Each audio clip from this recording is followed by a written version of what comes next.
కొరింథీయులకు రాసిన 2వ పత్రిక 11వ అధ్యాయము 2వ వచనం నుండి కొన్ని వచనాలు మనం చదువుకుందాం. 5వ వచనం వరకు చదువుకుందాం.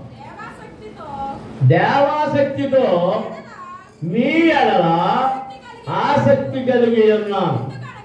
ఎందుకనగా పవిత్రురాలైన కన్యకలుగా ఒక్కడే పురుషునికి అనగా క్రీస్తుకు సమర్పింపవలనని మిమ్మును ప్రధానము చేసుకుని గాని సర్పము తన కుయుక్తి చేత హవ్వను మోసపరిచినట్లు మీ మనస్సులను చెరుపబడి క్రీస్తు ఎడలనున్న సరళత నుండి పవిత్రత నుండి ఎట్లయినను తొలగిపోవునేమో అని భయపడుతున్నాను.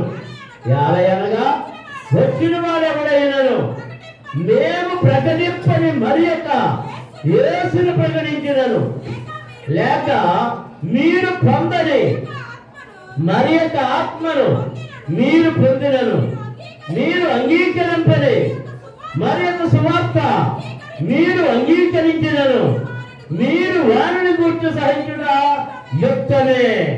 నేనైతే నిత్యులైన ఈ అపోస్తలుల కంటే లేక మాత్రము తక్కువ వాడను కానని తలంచుకొనుచున్నాను. దేవునికి స్తోత్రం.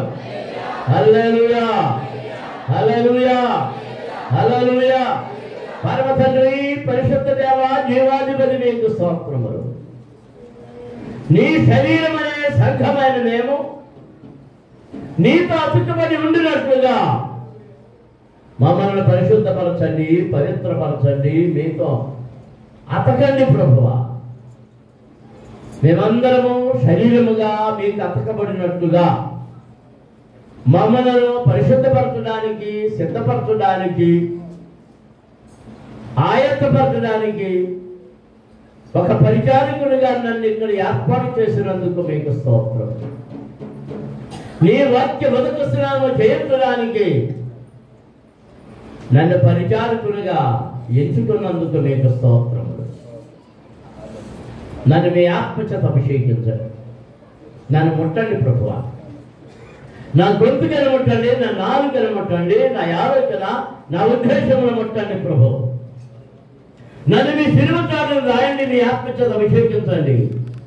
నాలో నుండి మీ స్వరాన్ని నీ ప్రజలకు వినిపించి వినికిడిలో మమ్మల్ని అందరినీ ఆశీర్వదించమని యేసు నామమున అడుగుతున్నాము తండ్రి. ఆమేన్. అందరూ ఆమేన్ పలకండి. దేవునికి స్తోత్రం. హల్లెలూయా, హల్లెలూయా, హల్లెలూయా. సంతోషంగా ఉన్న వారి చేతులు పైకి లేస్తాయి. హల్లెలూయా, హల్లెలూయా. అపోస్తలుడైన పౌలు తెస్సలోనిక కొరింథీ సంఘానికి రాసినటువంటి ఉత్తరం ఇది. ఈ ఉత్తరములో మనకు అవసరమైన అత్యంత ప్రాముఖ్యమైన శ్రేష్టమైన వాక్య భాగమును ఇక్కడ మనం చదువుతున్నాం. దేవాశక్తితో మీ ఎడల ఆసక్తి కలిగి ఉన్నాను. దేవునికి స్తోత్రం. అందరూ స్తోత్రాలు చెల్లించుదాం. హల్లెలూయా. కీర్తనకారుడు కీర్తన గ్రంథములో ఏమని పాడుతున్నాడంటే, నా ఇంటిని కూర్చిన ఆసక్తి నన్ను భక్షించి ఉన్నది. దేవుని గురించి, దేవుని గురించి అందరూ చెప్పాలి. ఇంటిని గురించి. ఏ ఇల్లు? ఏ ఇల్లు? దేవుని ఇల్లు. ఏ ఇల్లు చెప్పాలి? దేవుని ఇల్లు. అది దేవుని సంఘమే దేవుని ఇల్లు. ఎవడైతే రక్షించబడ్డాడో వాడే దేవుని ఇల్లు. ఎవడైతే మారు మనసు పొందాడో వారి హృదయమే దేవుని ఇల్లు. మీరు దేవుని ఆలయమై ఉన్నారని మీరు ఎరుగరా. దేవునికి స్తోత్రం. హల్లెలూయా. నేను దేవుని ఆలయమని ఎందరు ఒప్పుకుంటున్నారు, ఎందరు భావిస్తున్నారు, వారందరూ చేతులు ఎత్తి చూపిస్తున్నారు. హల్లెలూయా, హల్లెలూయా. దేవుని ఆలయం అయితే ఆలయంలో ఎవరు ఉండాలి? దేవుడు మాత్రమే ఉండాలి. మరొకటి ఏమీ ఉండకూడదు. లోకాశలు ఉండకూడదు, అబద్ధములు ఉండకూడదు, నేరములు ఉండకూడదు, మోసములు ఉండకూడదు, అక్రమం ఉండకూడదు, వ్యభిచారం ఉండకూడదు, శరీర సంబంధమైనది ఏది ఆ దేవుని ఆలయములో నివసింపకూడదు. ఎవరు నివసించాలి? ఎవరు నివసించాలి? దేవుడే. దేవుడు ఎవరు? దేవుడు ఎవరు చెప్పాలి. దేవుడు ఎవరు? యేసయ్య ఏమంటున్నాడు? నేనే మార్గమును, సత్యమును, జీవమును. సత్యము, జీవము, వెలుగు. ఆయనే వెలుగు. ఆయన లోకములకు వెలుగై ఉన్నాడు. ఆయన లోకములకు ఉప్పై ఉన్నాడు. మీరు లోకములకు ఉప్పై ఉన్నారు. దేవునికి స్తోత్రం. అందరూ స్తోత్రం చెల్లించుదాం. హల్లెలూయా, హల్లెలూయా, హల్లెలూయా. ఉప్పుని పెద్దగా మనం లెక్క పెట్టం. ఉప్పు జాడి ఎక్కడ పెడతారు? బీరువాలో ఉన్నా ఎక్కడ పెడతారు? బయట పడేస్తారు. బయట పెడతారా లేదా? వంటగదిలో కూడా ఎక్కడో మౌనం పడేస్తారు. కానీ ప్రతి కూరలోనూ ఏం చేయాలి? దాని దగ్గరికి పరిగెడతాం. మూలకు గంట పడిన దాని దగ్గరికి పరిగెడతాం. నీవు లోకమును గుప్పై ఉంటే మనుషుల చేత కానీ, సంఘములోని వారి చేత కానీ, ప్రజలందరి చేత కానీ మనం ఎంపిక చేయబడుతున్న ప్రక్కకు ఉన్నప్పటికీ నువ్వు ఉప్పు కనుక అన్ని విషయాలలో నీవే అవసరం అవుతావు. దేవునికి స్తోత్రం. పాడే సమయంలో నీవే అవసరం అవుతావు. పరిచర్య సమయంలో నీవే అవసరం అవుతావు. ప్రార్థించే సమయంలో నీవే అవసరం అవుతావు. స్తుతించే సమయంలో నీవే అవసరం అవుతావు. దేవునికి స్తోత్రం. హల్లెలూయా, హల్లెలూయా. చదువు లేదని పక్క పెట్టచ్చు, అందంగా లేవని పక్క పెట్టచ్చు, డబ్బులు లేవని పక్క పెట్టచ్చు, నీ డ్రెస్సులు బాగోలేదని పక్క పెట్టచ్చు, మరి ఇంకేదో నచ్చలేదని పక్క పెట్టచ్చు, ఎత్తుపడని పక్క పెట్టచ్చు, గుడ్డోళ్ళని పక్క పెట్టచ్చు. నన్ను గుడ్డోళ్ళని నాలుగు ఆ మాట మాట్లాడుతుందని ఎవరు దగ్గరికి రానట్లేదు కదా. ఏంటండి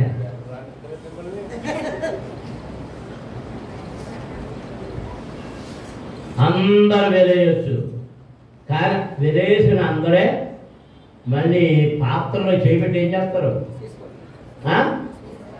కావలసినంత తీసుకుంటారు. తీసి వారు తినే పదార్థాల్లో వేసుకుంటారు. దేవునికి స్తోత్రం. నీ అవసరం.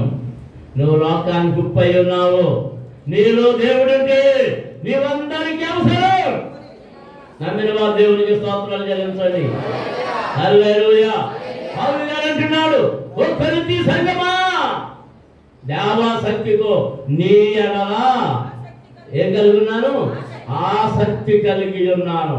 ప్రియమైన సంఘమా, మీ ఎడల మేము ఆసక్తి కలిగి ఉన్నాము కనుకనే మీ కొరకు అనుదినము ప్రార్థిస్తున్నాం. మీ క్షేమం కొరకు ప్రార్థిస్తున్నాం. మీ ఆరోగ్యం కొరకు ప్రార్థన చేస్తున్నాం. మీ పిల్లల కొరకు ప్రార్థన చేస్తున్నాం.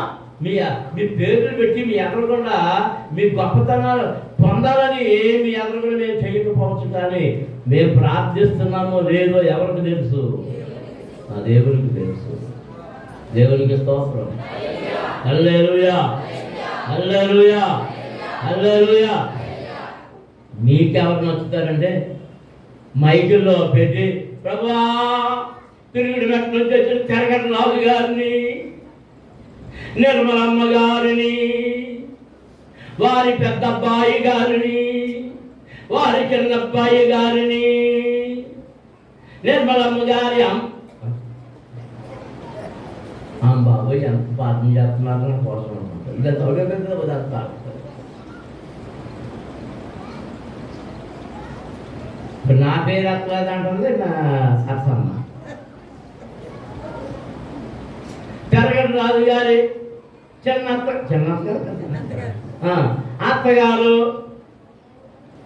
అయిపోతాయి. మొన్న ఒక విచిత్రమైన సాక్ష్యం ఒక పాస్టర్ అని చెప్తారు. వాళ్ళు మందిరం కట్టుకున్నారు.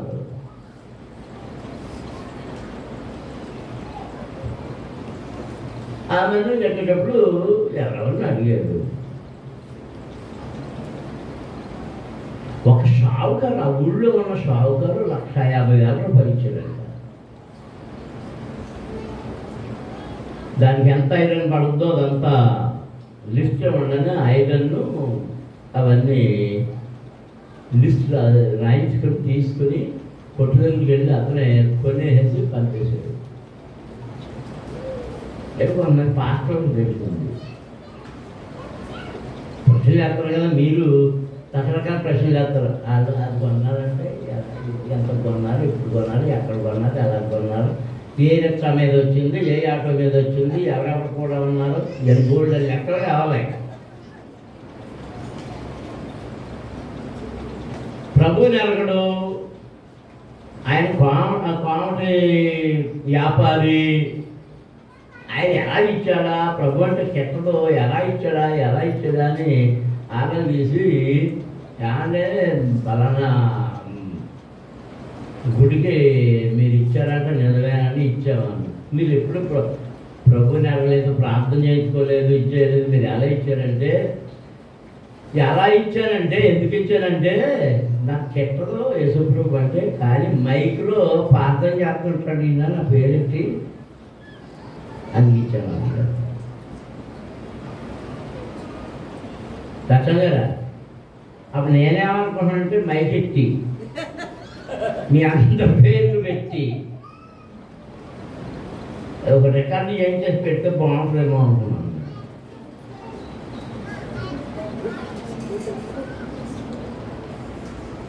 అంటే మనుషుడు ఏం కోరుతున్నాడు?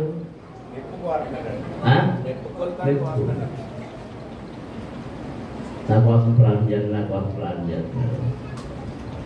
మీ మేలు కోరేవాడు మీ మెప్పు పొందాలని ప్రదర్శించడు. దేవునితో మాట్లాడతాం, దేవునికి చెప్తాం మీ సమస్యలు, మీ విషయాలు, మీ సంగతులన్నీ. దేవునికి స్తోత్రం. దేవాసక్తితో, దైవాసక్తితో మీ ఆసక్తి కలిగి ఉన్నాను. దేవుని పిల్లలారా జాగ్రత్తగా వినండి. మీ అందరూ వ్యక్తిగతంగా అందరి మాటలు జ్ఞాపకం ఉంచుకోవాలి. ఎందుకనగా పవిత్రులైన కన్యకలుగా ఒక్కడే పురుషునికి అనగా క్రీస్తుకు సమర్పింపవలనని మిమ్మల్ని ప్రధానము చేసి తినగాని. మిమ్మల్ని ప్రధానం చేశారు. ఎవరికి? ప్రభువైన యేసు క్రీస్తుకు. దేవునికి స్తోత్రం. ఓ సంఘమా, మీరు ప్రధానము చేయబడ్డారు. ఎవరికి ప్రధానం చేయబడ్డారు? పెళ్లి కుమారుడైన రాబోతున్న ఆ యేసు క్రీస్తుకు ప్రధానము చేయబడ్డారు. మీరు ఎలా ప్రదానం చేయబడ్డారు? కన్యకలుగా, పవిత్రురాలుగా, పవిత్రమైన కన్యకగా. ఏ పురుషుని కూడని. ఏ పురుషుడు అంటే ఇక్కడ పురుషుడు ఎవరంటే ఏ విగ్రహారాధన లేని వారిగా. దేవుడికి స్తోత్రం. ఎందుకంటే చాలా మంది అనుమానం, మరి పెళ్ళిళ్ళు అయ్యాం, పిల్లలు అన్నాయి, మమ్మల్ని ఏ పురుషుడు అన్నారేంటి? సంఘం ఏం చేయబడింది? ఆయన రక్తము చేత కడుగబడి శుద్ధీకరించబడింది, కన్యకగా మార్చబడింది. దేవునికి స్తోత్రం. హల్లెలూయా, హల్లెలూయా. ఆ హృదయంలో ఏ పురుషుడు అనగా ఏ దేవుడు లోకములో ఉన్న ఈ రకరకాల దేవుళ్ళు ఎవరు అక్కడ లేకుండా ప్రధానము చేయబడ్డావు. రక్షకుడిగా నీవు, ఆ పెళ్లి కుమారుడిగా నీవు సంఘముగా ఆయనకు ప్రధానము చేయబడ్డావు. దేవునికి స్తోత్రం. పురుషులు స్త్రీలు కూడా సంఘము. ఓ సంఘమా, నీవు కన్యకగా పవిత్రురాలుగా ప్రభువైన యేసు క్రీస్తుకు ప్రధానము చేయబడ్డావు. నీ వివాహం చేయడానికి ఇప్పుడు నీకు నిశ్చితార్థం జరిగిపోయింది. ఏం జరిగింది చెప్పండి? ఎవరితో? మన ప్రియుడైన యేసుతో. ఎవరు చెప్పాలి? మన ప్రియుడైన యేసుతో ప్రధానము చేయబడ్డాం. దేవునికి స్తోత్రం. హల్లెలూయా. హల్లెలూయా, హల్లెలూయా. ప్రదానం చేయబడి వివాహం కొరకు ఎదురు చూస్తున్నాం. చాలా మంది మీరు నిశ్చితార్థం అయ్యాక తాంబూలాలు పుచ్చుకున్నాక 15 రోజులు మించి ఉంచకూడదు, పెళ్లి చేసేయని అనే మాటలు అంటుంటారు. అంటారా లేదా? అది మాట్లాడలేదు. ఎందుకో తెలుసా? దాంట్లో కథ ఉంది.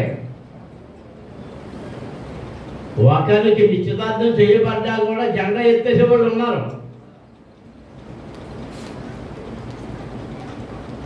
అందుకే అదే ఇప్పుడు పౌలు గారు ఏమంటున్నారంటే, నేను భయపడుతున్నాను నువ్వు జెండా ఎత్తేస్తావేమని. నిన్ను ప్రదానం చేశాం, పవిత్రురాలుగా కన్యకగా ప్రభువు యేసుక్రీస్తుకు ప్రదానం చేయబడ్డాం. కానీ నా భయం ఏంటో తెలుసా? భయం ఏంటో తెలుసా?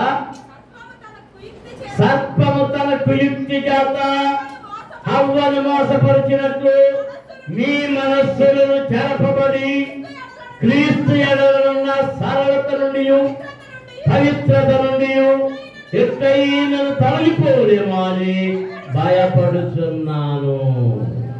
దేవునికి స్తోత్రం.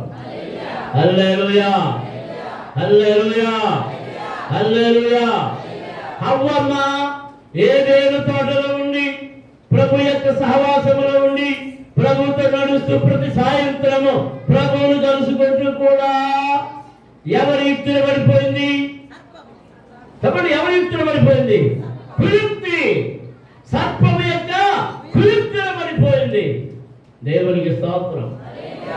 అలాగు రక్షించబడిన నీవు, పవిత్రతలోనికి నడిపించబడిన నీవు, పరిశుద్ధతలో నడిపించబడుతున్న నీవు, జీవపు రొట్టెని వాక్యములు తింటున్నా భుజిస్తున్న నీవు ఈ సరళతను, ఈ పవిత్రతను, ఈ పరిశుద్ధతను పోగొట్టుకుంటావేమో. ఆ హవ్వను మోసపుచ్చిన సర్పము నిన్ను మోసపుచ్చడానికి రకరకాలుగా వస్తుంది నీ దగ్గరకు. కనుక నీవు ఎప్పుడైనా తప్పిపోతావేమని భయపడుతున్నాను. దేవునికి స్తోత్రం. మా భయం కూడా అదే, మా భయం కూడా అదే, మా భయం కూడా అదే. అనేక మంది తప్పిపోతున్నారు. ఇక్కడ ఇక్కడ పెరిగినప్పుడు చక్కగా పెరుగుతున్నారు. వివాహాలు అయిన తర్వాత నేర్చుకున్నదంతా పక్కెట్టుకుని ఆఖరికి నా కూతురుతో సైతం అది కూడా చెప్తున్నాను. సరళత, పవిత్రత, నియమము, నిబంధన తప్పిపోతున్నాం. ఆ భయం నన్ను వెంటాడుతూ ఉంది. దేవునికి స్తోత్రం. యాలయనగా వచ్చిన వాడు ఎవడైనాను మేము ప్రకటింపని మరి యొక్క యేసును ప్రకటించినాను,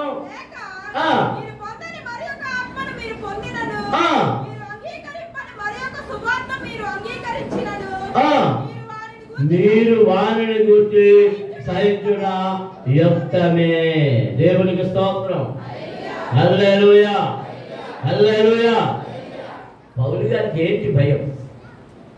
నాకేంటి భయం మీ గురించి? దేవుని పిల్లలారా, మీ గురించిన భయం ఏంటి? ఈ పౌలు గారు ఈ అధ్యాయంలోనే మనం పైకి వెళ్దాం. చూడండి, 13వ వచనం చదువుదాం. యాలయనగా అట్టివారు క్రీస్తు యొక్క అపోస్తుల వేషము ధరించుకుని వారై ఉండి దొంగ అపోస్తులను మోసగాండ్రకు పనివారులై ఉన్నారు. ఇది ఆశ్చర్యము కాదు. సాతాను తానే వెలుగుదూత వేషము ధరించుకొనుతున్నాడు కనుక వారి పరిచారకులు నీతి పరిచారకుల వేషము ధరించుకొనుట గొప్ప సంగతి కాదు. వారి క్రియల చొప్పున వారికి అంతము కలుగును. దేవునికి స్తోత్రం. అందరూ స్తోత్రాలు చెల్లించండి. హల్లెలూయా, హల్లెలూయా, హల్లెలూయా. సాతానుడు సంఘములను మోసపుచ్చుటకు, విశ్వాసులను మోసపుచ్చుటకు, పరిశుద్ధులను మోసపుచ్చుటకు, పవిత్రులను మోసపుచ్చుటకు, ప్రభు యొక్క క్రమశిక్షణలో పెరుగుతున్న వారిని మోసపుచ్చడానికి ఏదైనా తోటలు పడిన సక్రమమైన ఆశీర్వాదకరమైన సంఘముల నుండి బయటకు లాగివేయడానికి వాడు కుయుక్తితో బోధ మొదలు పెడుతున్నాడు. సర్పం హవతో ఏం మొదలు పెట్టింది చెప్పండి? ఒకే ఒక ప్రశ్న, ఇది నిజమా? ఇది నిజమా? దేవునికి స్తోత్రం. హల్లెలూయా. మిమ్మల్ని అంటారు, ఏంటి సంఘంలో కసమ చేయరా? అది అదేంటి అదేంటి. ఇప్పుడు దొంగ పెద్దకోస్తులు అందరూ బయలుదేరి క్రిస్మస్ చేస్తున్నారు. మా అన్న పెద్దకోసు క్రిస్మస్ జరిగింది. వీళ్ళందరూ దొంగ పెద్దకొస్తాడే, అసలు పెద్దకొస్తాడు కాదు. ఇండియా పెద్దకోస దేవుని సంఘం స్థాపించబడినప్పుడు ఆ దేవజనుడు నేర్పింది ఇలాంటివన్నీ మానవ కల్పితాలు. రామాలో ఉన్నటువంటి రామన్ కథోలిక సంఘం ఏర్పాటు చేసిన నియమాలు నిబంధనలు కనుక అవి దేవతలను పూజించడం కొరకు ఏర్పాటు చేసినవి కనుక ఈ క్రిస్మస్ కానీ గుడ్ ఫ్రైడే కానీ ఈస్టర్ కానీ ఇవేమి పాటించడానికి బద్ధుడము కాదని తీర్మానం చేసి నియమం చేశారు. ఆ మొదటి 2 తరాలు వెళ్ళిపోయిన తర్వాత మెల్లగా ఈ తరాలన్నింటినీ ఎవరు మోసపరచడం మొదలు పెట్టారు తరదా? ఎవరు మోసపరచడం తరదా? దొంగ అపోస్తలుడు. సర్పము వెలుగుదూత, సాతాను తానే వెలుగుదూత వేషము ధరించుకొని తన పరిచారకులను నీతి పరిచారకులుగా లోకం మీదకు పంపించి దేవుని మార్గములో నుండి వారిని తప్పించుటే వాడి ఉద్దేశ్యము. దేవునికి స్తోత్రం. హల్లెలూయా. అందరూ స్తోత్రం చెల్లించుదాం. హల్లెలూయా, హల్లెలూయా. ఇంకా వితండవాదాలు మొదలెట్టారు. క్రిస్మస్ ఒప్పుకున్నాడు, నువ్వు క్రీస్తుని ఒప్పుకుంటున్నావని. క్రిస్మస్ ఒప్పుకోకపోతే క్రీస్తుని ఒప్పుకోట అండి. ఏ యుక్తిది? సర్పము యొక్క కుయుక్తి. ఎవరిది? సర్పము యొక్క కుయుక్తి. ఈ క్రిస్మస్ టైంలో క్రిస్మస్ బాధలు వచ్చేస్తాయి కదా. ఒక ఆయన పెద్ద ఆయన చాలా ఈ బోధలు ఏంటంటే కొంతమంది మళ్ళీ అసలు పెడుతున్నారు. ఈ క్రిస్మస్ చెట్టు పెడుతున్నారు కదా, క్రిస్మస్ చెట్లు. దాన్ని ఆయన ఏమంటున్నాడంటే జీవవృక్ష ఫలం వచ్చే చెట్టు అక్కడ పెడుతున్నారు అన్నాడు. ఆ జీవవృక్ష ఫలం తినకుండా ఉండటం కోసం దాన్ని బయటికి పంపేసి దాన్ని ఆ త్రోవలో ఏమి అడ్డం పెట్టాడు? ఖడ్గజ్వాలలు, తెరువులు ఖడ్గజ్వాలలు. దేవునికి స్తోత్రం. అందరూ స్తోత్రం చెల్లించుదాం.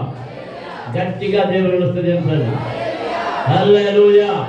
దొంగ అపోస్తలుల వేషం, దొంగ బోధకుల వేషం, దొంగ ప్రవక్తల వేషం, దొంగ పరిచారకుల వేషం. అబ్బో అబ్బో అబ్బో, నేను దశంభాగాలు తీసుకోండి. దశంభాగాలు వద్దండి మాకు. ఇదో సంఘం దొంగతనం నేర్పడం. దశంభాగాలు వద్దంట, మేట్లు మింగేస్తున్నారు. ఏదో సాగు చెప్పేది మా అమ్మ.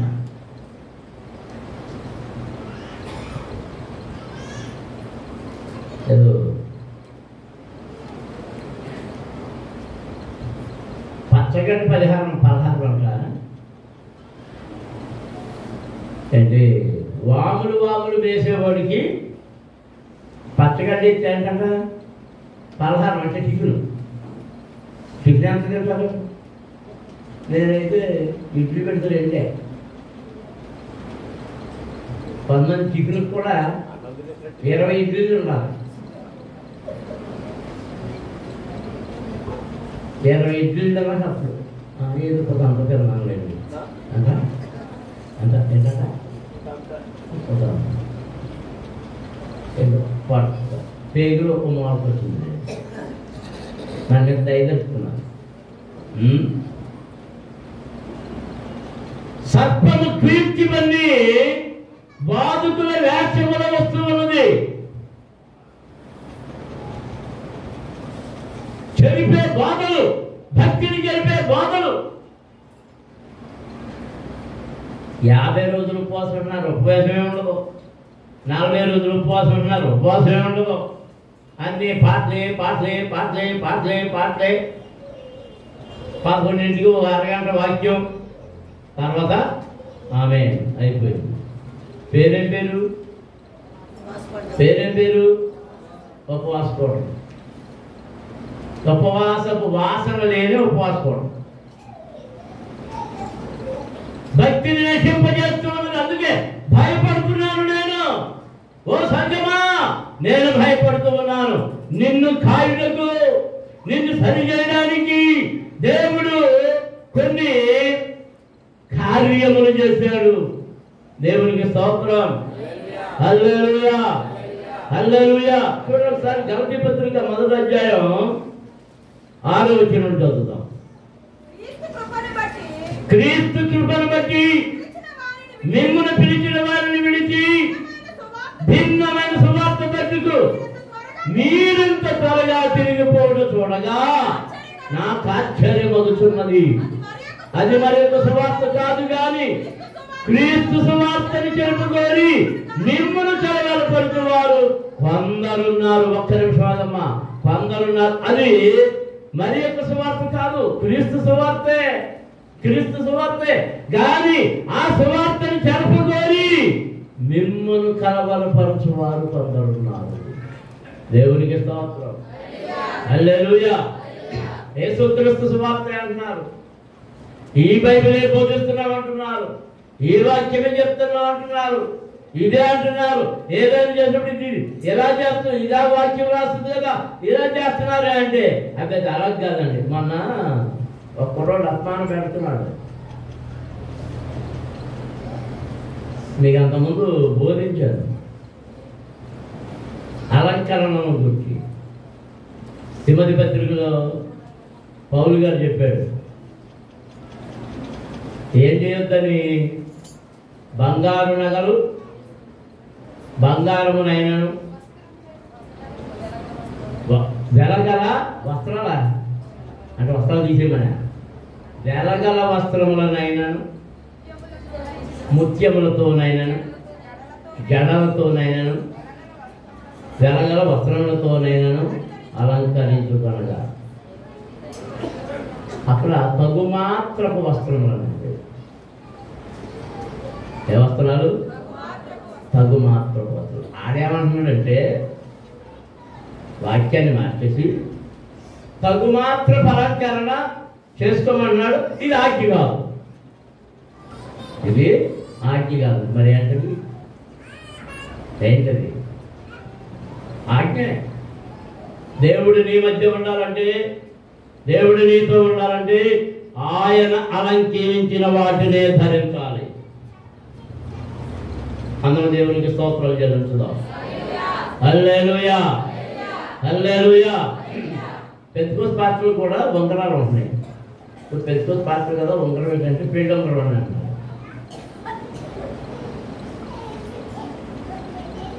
అంటే ఉంగరం లేక పెళ్లి కానిసేనా? ఇదేమన్నా అమెరికాయా? ఇదేమన్నా అమెరికాయా? అమెరికాలో అయితే మగోడి చెవికి వేలు లేకపోతే, మగోడి వేలుకి ఉంగరం లేకపోతే పేడ వదిలేసిందనో లేదా పెళ్ళి అవ్వలేదనో. అందుకని మనం చూసుకోవచ్చు, లైన్ వేసుకోవచ్చు అనుకుంటుంటారు. నన్ను చాలాసార్లు అడిగారు, నీకు చేతికి ఉంగరం లేదండి. మేమే ఉంగరాలు పెట్టుకోలేము, ఎలాంటి వస్తువులు ధరించము అని చాలా స్పష్టంగా చెప్పారు. తగుమాత్రపు వస్త్రాలు అని అక్కడ తగుమాత్రపు వస్త్రాలను తగుమాత్రపు అలంకరణ ఉందమ్మా. మరి ఆ బాధకుడు ఏమైనా బాధ చేస్తున్నాడో తెలుసా? తగుమాత్రపు అలంకరణ అయినను అది ఆజ్ఞ కాదు. మిమ్మల్ని చెరపగొనడానికి వచ్చిన బోధకులు వీళ్ళు. దేవునికి స్తోత్రం. హల్లెలూయా, హల్లెలూయా. అది మరియకు సువార్త కాదు గాని క్రీస్తు సువార్తను జరుపుకొని మిమ్మల్ని కలవరపరచు వారు కొందరున్నారు. మేము మీకు ప్రకటించిన సువార్త గాక మరి యొక్క సువార్తను మేమైనను పరలోకం నుండి వచ్చిన ఒక దూత అయినను మీకు ప్రకటించిన ఎడల అతడు శాపగ్రస్తుడగును గాక. నేను ఇది వరకు చెప్పిన ప్రకారము ఇప్పుడు మరలా చెప్పుచున్నాను, మీరు అంగీకరించిన సువార్త గాక మరి ఒకరి ఎవడైనను మీకు ప్రకటించిన ఎడల వాడు శాపగ్రస్తుడగును గాక. ఇప్పుడు నేను మనుషుల దయను సంపాదించుకొని చూస్తున్నానా? దేవుని దయను సంపాదించుకొని చూస్తున్నానా?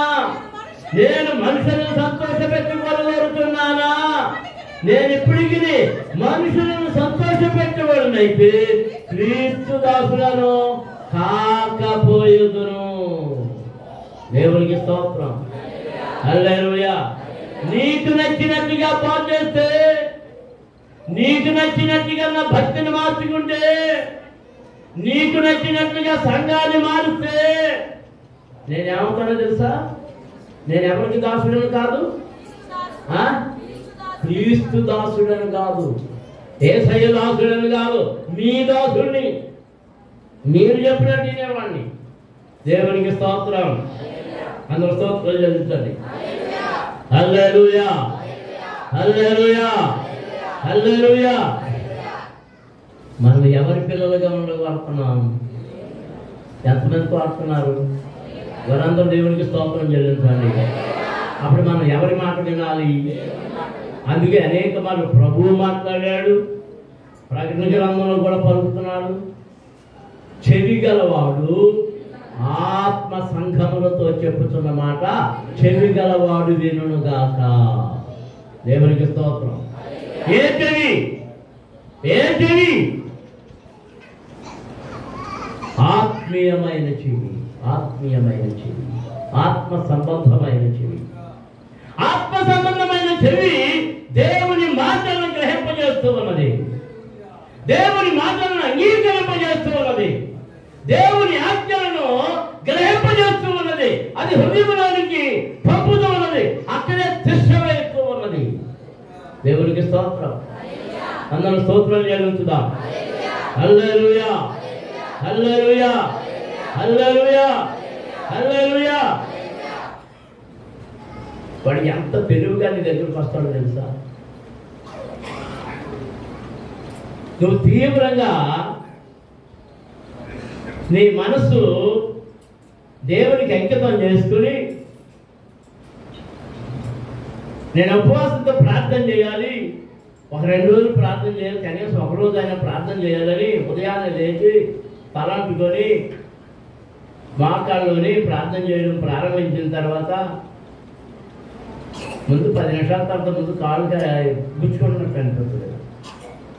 అలా ఊపు పెట్టిన తర్వాత అరగంటకి ఇంకేదో అనిపిస్తుంటుంది. అలా ఇంకా ఏమైనా సరే ప్రార్థన నుంచి లేవకూడదని ఇది చేస్తే అలా 8 గంటల వరకు ఇది చేస్తుంది. మళ్ళీ లోపల ఏమంటుందో తెలుసా? కొద్దిసేపు వాకింగ్ చదువుకో, కొద్దిసేపు వాకింగ్ చదువుకో, వాక్యమే కదా చదువుకో, వాక్యమే కదా చదువుకో అంటారు. అవును, మోకాళ్ళు కూడా ఇంకా ఉన్నాయి కదా, కాసేపు వాక్యం చదువుకుంటాను అని బైబిల్ తీసి కాసేపు వాక్యం చదవడం మొదలుపెట్టిన తర్వాత ఒక 10 నిమిషాలు వాక్యం చదివిన తర్వాత మళ్ళీ అంటే ఇదిగో ఇలా అయ్యగారు గుళ్ళో చెప్పాడు కదా, వచ్చేదలోనూ ఉపస్ఫోటాల్లోనూ సభల్లోనూ పురుషులందరూ పాట పాడాలని, యేసుతో టీవీగాను కూడా పాడమని పాడించాడు కదా, అది నాకు రాదు కదా, ఇప్పుడు కొద్దిసేపు ట్రై చేద్దాం, కొద్దిసేపు ట్రై చేద్దాం. ప్రార్థన నుంచి ఎక్కడికి వచ్చింది? వాక్యంలో. వాక్యం నుంచి ఎక్కడ తీసుకెళ్తుంది? పాటలోకి. ఇక పాట తీసుకుని అట్టుగా వచ్చు వైదికను యుద్ధనాదంబుతో ఈ పాట వచ్చేసింది, ఈ పాట వచ్చేసింది, ఇంకో పాట, ఇంకో పాట, ఇంకో పాట, ఇంకో పాట, ఇంకో పాట, ఇంకో పాట అంటే ఎన్ని పాటలు అయిపోతాయి తెలుసా? ఓ 15 పాటలు అయిపోతాయి. ప్రార్థన ఏమైంది? ప్రార్థన, ఈ ప్రార్థన ఏమైంది? ఎవరెత్తిపోయాడు? ఎవరెత్తిపోయాడు? సాతానుడు ఎత్తుకుపోయాడు. సాతానుడు ఎత్తుకుపోయాడు. నీ భక్తిని ఎత్తుకుపోవడానికి, నీ పరిశుద్ధతను ఎత్తుకుపోవడానికి, నీ రక్షణను ఎత్తుకుపోవడానికి, నీ జీవాన్ని ఎత్తుకుపోవడానికి సేవకుల రూపంలో వస్తాడు. వాళ్ళు దొంగ సేవకులు, దొంగ అపోస్తలులు. అది పర్వాలేదు, ఇది పర్వాలేదు అని నియమాలు తప్పించే సేవకులు వస్తారు. వారు నీ నియమాన్ని, నీవు నేర్చుకున్న నియమాన్ని తప్పిస్తుంటారు. నువ్వేం చేస్తావంటే మనుషులను సంతోషపెట్టే వాళ్ళుగా మారిపోతున్నావు. దేవునికి స్తోత్రం. అందరం స్తోత్రం చెల్లించుదాం. హల్లెలూయా. నేను కూడా ఇక్కడ మలబెల్లో పెంచుకొస్తానులో పెద్ద క్రిస్మస్ పెడదాం, అందులో పెడదాం, అన్ని టెంట్లేద్దాం. ఇదంటప్పటికి అబ్బో ఎంత ఉత్సాహం వచ్చేద్దాం. మా రాజుగారు ఇంకో 4 రోజులు మానేసి అన్ని పాటలు నేర్చేసుకుని, ఆ డ్రామాలు ఏం చేస్తాం నేర్చేసుకుని, ఇవన్నీ నేర్పించేసి ఓ ఎంత వచ్చేద్దా లేదు ఉత్సాహం. ఇక మా కష్టం గారు భూమి మీద ఆగడం ఇంకా దేనికి? అదే ఉపాసం కొట్టాలనుకున్నాను అనుకుంటే ఇది ఉపాసం కొట్టాలి. అయితే అదే మొదటి రోజు ఊరిలో వస్తాను, 2వ రోజు వచ్చేస్తాను.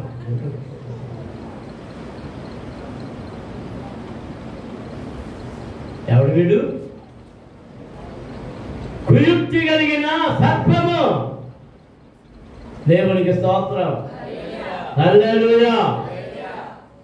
క్రీస్తు సువార్తను చెరపగోరి అనేక విధాలుగా వాడు మన మధ్యకు వస్తూ ఉన్నాడు, మన దగ్గరకు వస్తూ ఉన్నాడు. దేవునికి స్తోత్రం. హల్లెలూయా.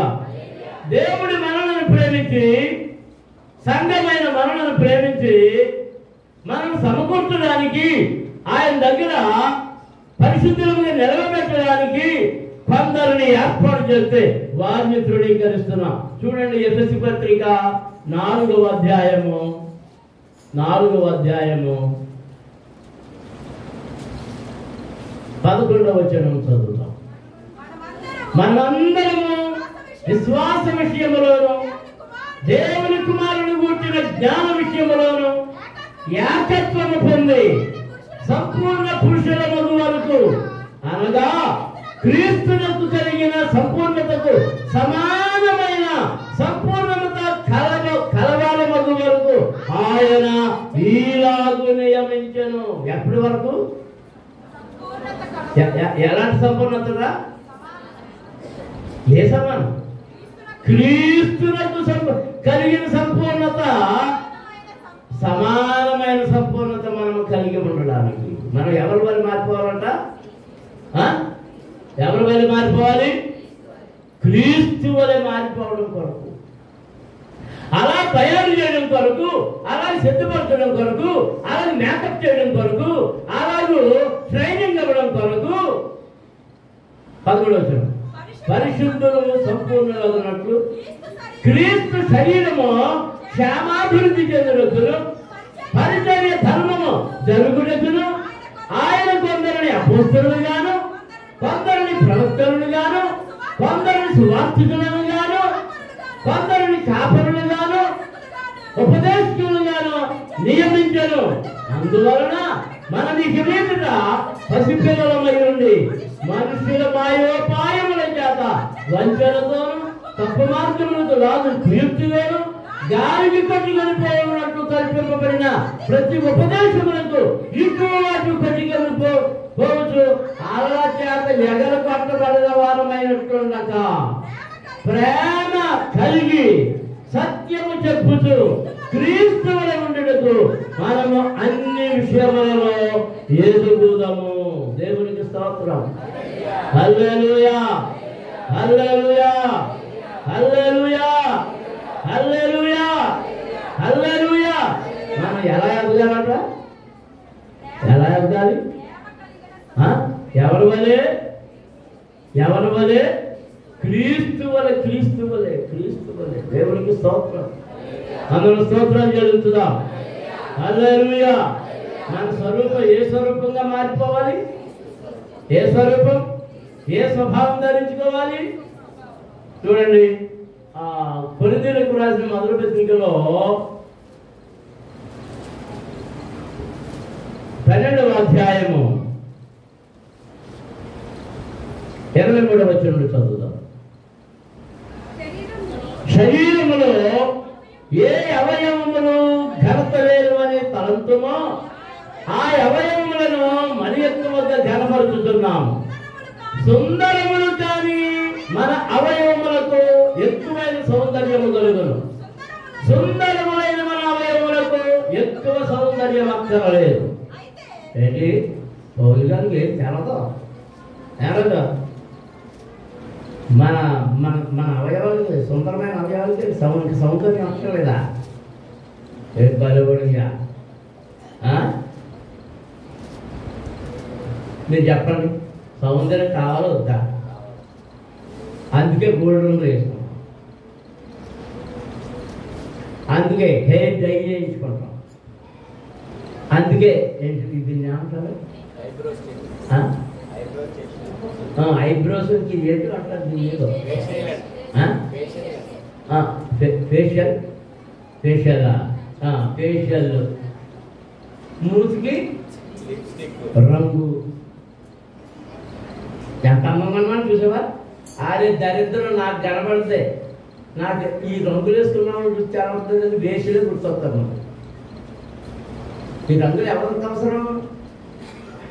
ఎవరికి అవసరం? వేషకే అవసరం. పూర్వకాలం ఈ లేవు కనుక ఈ వేషలు వాళ్ళ మన తెలుగు పాటలు మాట్లాడి బాగా మేళాలు, వాళ్ళ తీర్థంలో డ్యాన్స్ చేస్తకు వచ్చేవారు. వాళ్ళ దగ్గర ఎప్పుడు రెడీగా ఒకడు ఓ బాక్స్ పట్టుకుని ఉంటాడు. ఏంటో తెలుసా? మేకప్ కాదు, మేకప్ ఇప్పుడు వచ్చినాయి, కిళ్ళీలు. ఆ కిళ్ళీలు నవ్వుతుంటుంటే నోరంతా అయిపోద్ది. మళ్ళీ మధ్యలో అప్పుడప్పుడు ఏదో కిళ్ళీ పట్టుకుని డ్యాన్స్ చేసుకుంటే వెళ్ళి ఒకరికి మళ్ళీ ఆ ఊరు పెద్దగా ఎవరికో ఇస్తాం. ఆ కిళ్ళీ పుచ్చుకుని వాడు మళ్ళీ 1000 రూపాయలు ఎంత దీనికి చెప్తాం. ఎవరికి అవసరం? దేవుడు నీకు సౌందర్యమైన అవయవం ఇచ్చాడు. ఆ సౌందర్యమైన అవయవాలకి ఇంకా సౌందర్యం వచ్చలేదు, కానీ నువ్వేం చేస్తున్నావు? మేకప్పులతో వాటిని పాడు చేస్తున్నావు. దేవుడిచ్చిన సౌందర్యాన్ని పాడు చేస్తున్నావు. అయితే శరీరములో వివాదము లేక అవయవములు ఒకదానికొకటి యాకముగా పరామర్శించలాగున దేవుడు తక్కువ దానికే ఎక్కువ ఘనత కలుగజేసి శరీరమును అమర్చి ఉన్నాడు. దేవునికి స్తోత్రం. హల్లెలూయా. ఎంతమంది శరీరాలు కలిగి ఉన్నారు ఇక్కడ? శరీరం కలిగి ఉన్నవాడు నేను మాత్రం కలిగి ఉన్నాను. నాకు 2 కాళ్ళు ఉన్నాయి, 2 చేతులు ఉన్నాయి, 2 కళ్ళు ఉన్నాయి, 2 చెవులు ఉన్నాయి, ముక్కు ఉంది, ఆ ముక్కుకు 2 నాస్ట్రిల్స్ కన్నాలు ఉన్నాయి, నోరు ఉంది, నోట్లో కళ్ళు ఉన్నాయి, ఊడిపోతున్నాయి అనుకోండి, నాలుగు ఉంది, అది ముద్దుబారిపోయింది అనుకోండి, గొంతుకు ఉంది. ఏమన్నా గంగలో జరిపికొనియా? అందరూ అవయవాలు కలిగి ఉన్నాం. ఈ చెయ్య కొట్టుకుంటాయా? దెబ్బలాడుకుంటాయా? దెబ్బలాడుకోవా? కొట్టుకుంటా ఎప్పుడు? దామనం కొట్టేటప్పుడు, లేకపోతే గుడ్డు తాగలే అన్నప్పుడు కొట్టుకుంటాయి. అంతే, అంతేనే చెప్పడానికి కొట్టుకుంటాయా? ఈ చెయ్య అని ఈ 2 చేతులు కొట్టుకుంటాయా? ఈ కాళ్ళు 2 కొట్టుకుంటాయా? కొన్ని కాళ్ళు చెయ్యి కొట్టుకుంటుందా? కన్ను చెవి కొట్టుకుంటుందా? కొన్ని కన్ను చెయ్య కొట్టుకుంటాయా? పెదాలు పై పెదాలు కింద పెదాలు కొట్టుకుంటాయా? పైరప్ప కిందప్ప కొట్టుకుంటాయా? డెవలప్మెంట్ కొట్టుకుంటామంటే డెవలప్మెంట్యా? కొట్టుకో కదా, అవన్నీ ఏకంగా ఉన్నాయి కదా. ఏదన్నా వచ్చిందంటప్పటికి 2 కళ్ళు ఏమవుతాయి? ఒక్కసారే 2 మూసుకుంటే నువ్వు మూసుకుని నేను మూసుకున్నాను కన్ను అంటదా? అందుకదా అవన్నీ ఐక్యముగా పనిచేస్తున్నాయి. ఏం చేస్తున్నాయి చెప్పాలి? అందరూ ఐక్యముగా పనిచేస్తూ ఉన్నాయి.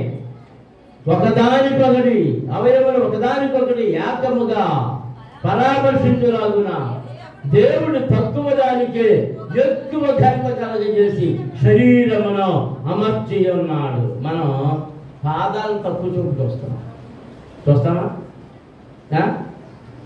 ఎవరైనా నడుచుకుంటూ వెళ్తుంటే గొప్పని కాలు తగిలింది అనుకోండి, అంత కాలు తగిలి చేరుకుంటా అని అంత అడ్డంగా దెబ్బలాడుతున్నాం.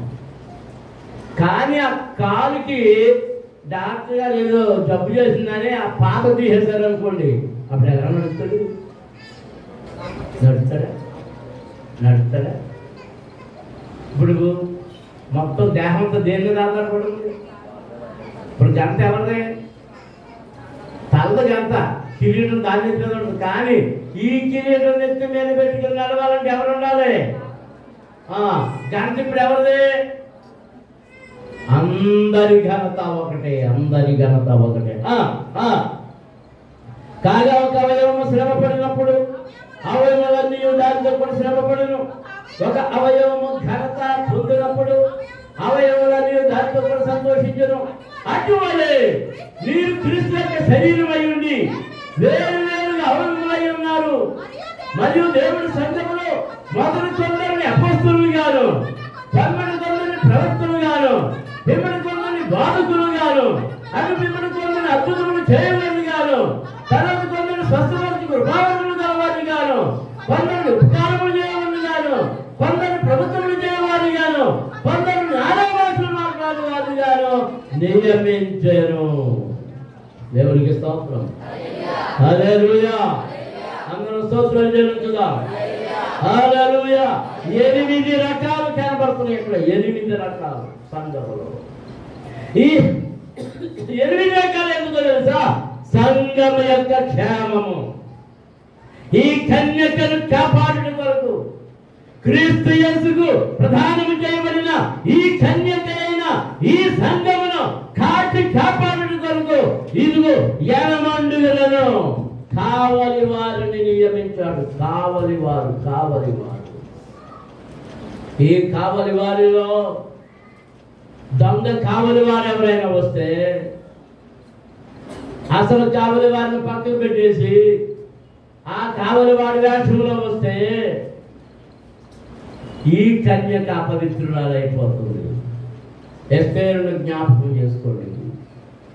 ఎస్తేరు రాజు ముందుకు వెళ్ళే సమయానికి ముందు ఆమె ఏమి ధరించింది ఏమి తెలియదండి. అక్కడ షండు ఏమి ఇచ్చాడో అది మాత్రమే తింది. ఏమి ధరించుకోమని ఇచ్చాడో అదే ధరించింది. మిగిలిన వాళ్ళు ఏమంటున్నారు?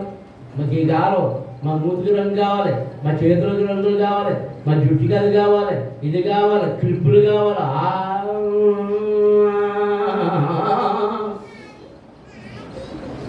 అన్ని పెట్టుకున్నారు. అందరూ రాజుగారి ముందుకు వెళ్ళారు. కానీ ఆయన దండం ఎవరి వైపు చూపబడింది? షండు మాత్రమే ఇచ్చినవి తిని, షండు ఇచ్చినవి మాత్రమే ధరించిన ఎస్తేరు వైపు మాత్రమే ఆయన దండము చూపబడింది. మా గురించి ప్రార్థన చేస్తున్నాం.